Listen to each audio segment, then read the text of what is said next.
Real Sociedad, Sunderland আর ফুলহ্যামের মতো বিশ্বখ্যাত ক্লাবের কোচ, যার হাত ধরে গ্যারেথ বেলের ওয়েলস ইউরো কাপের সেমিফাইনাল খেলেছিল, সেই ক্রিস কোলম্যান কি তবে এবার জামাল ভুঁইয়াদের জাগআউটে?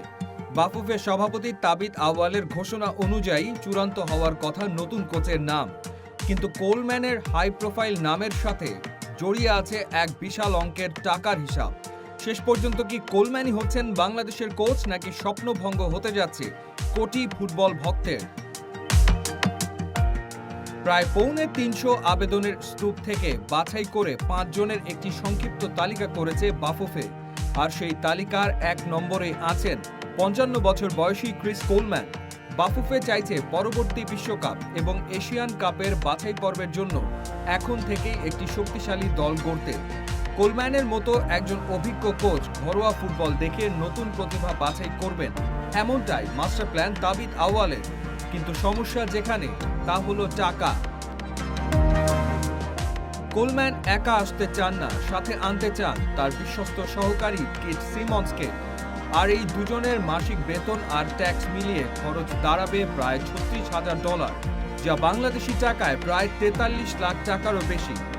বাফুফে মাসে ১৫ থেকে ২০ লাখ টাকার বেশি দিতে অপারগ। কোলম্যানের পুরো কোচিং স্টাফ আনতে গেলে মাসে খরচ দাঁড়াতে পারে ৭০ লাখ টাকা পর্যন্ত, যা বাফুফের বাজেটের বাইরে। কোলম্যানকে পাওয়ার শেষ ভরসা এখন যুব ও ক্রীড়া মন্ত্রণালয়।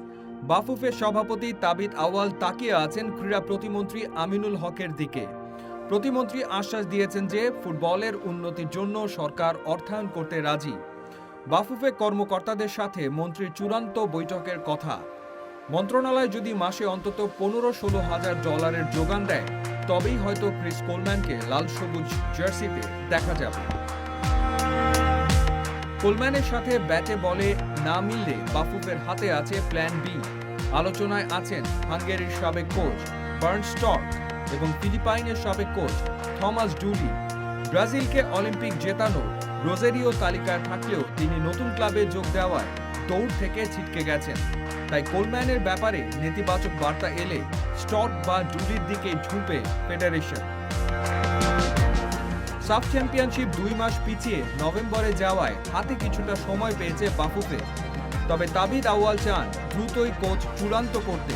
এখন প্রশ্ন হলো, সরকার কি কোলম্যানের মতো হাই প্রোফাইল কোচের জন্য বাড়তি অর্থ বরাদ্দ দেবে, নাকি বরাবরের মতো সস্তা কোনো কোচের হাতেই উঠবে বাংলাদেশ দলের দায়িত্ব?